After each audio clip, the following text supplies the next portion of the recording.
ಚಾಮರಾಜನಗರ ಜಿಲ್ಲೆಯಲ್ಲಿ ಕರ್ನಾಟಕ ರಾಜ್ಯ ಪೆಂಕಾಕ್ಸಿಲಾತ್ ಸಂಸ್ಥೆ ಹಾಗೂ ಕೊಪ್ಪಳ ಜಿಲ್ಲಾ ಪೆಂಕಾಕ್ಸಿಲಾತ್ ಸಂಸ್ಥೆ ಸಹಯೋಗದಿಂದ ಇತ್ತೀಚೆಗೆ ಕೊಪ್ಪಳ ಹನುಮ ಸಾಗರ್ ಜೆಆರ್ಎಕೆ ಒಳಾಂಗಣ ಕ್ರೀಡಾಂಗಣದಲ್ಲಿ ನಡೆದ 11ನೇ ರಾಜ್ಯ ಮಟ್ಟದ ಪೆಂಕಾಕ್ಸಿಲಾತ್ ಕ್ರೀಡಾಕೂಟದಲ್ಲಿ ವಿದ್ಯಾರ್ಥಿ ಎಂ ಸ್ಕಂದ ಭಾಗವಹಿಸಿದ್ದು ಜೂನಿಯರ್ ತಂಗಲ್ ವಿಭಾಗದಲ್ಲಿ ಉತ್ತಮ ಪ್ರದರ್ಶನ ನೀಡಿ ಚಿನ್ನದ ಪದಕ ಹಾಗೂ ತಂಡಿಂಗ್ ವಿಭಾಗದಲ್ಲಿ ಕಂಚಿನ ಪದಕ ಪಡೆಯುವ ಮೂಲಕ ಜಿಲ್ಲೆಗೆ ಕೀರ್ತಿ ತಂದಿದ್ದಾರೆ.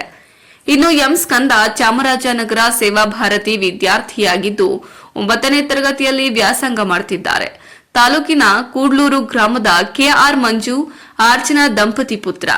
ಸ್ಕಂದ ಸಾಧನೆಗೆ ಶಾಲಾಡಳಿತ ಮಂಡಳಿ ಹಾಗೂ ಗ್ರಾಮಸ್ಥರು ಅಭಿನಂದನೆ ಸಲ್ಲಿಸಿ ಮುಂದಿನ ದಿನಗಳಲ್ಲಿ ನಡೆಯುವ ಕ್ರೀಡಾಕೂಟಗಳಲ್ಲಿ ಹೆಚ್ಚು ಸಾಧನೆ ಮಾಡಿ ಜಿಲ್ಲೆ ಕೀರ್ತಿಯನ್ನ ರಾಜ್ಯ ಮಟ್ಟದಲ್ಲಿ ಬೆಳಗಿಸಲಿ ಎಂದು ಶುಭ ಕೋರಿದ್ದಾರೆ. ವರದಿ ಹೊಮ್ಮ ನಂಜುಂಡ ನಾಯ್ಕ, ಪ್ರಜಾಪವರ್ ಟಿವಿ, ಚಾಮರಾಜನಗರ.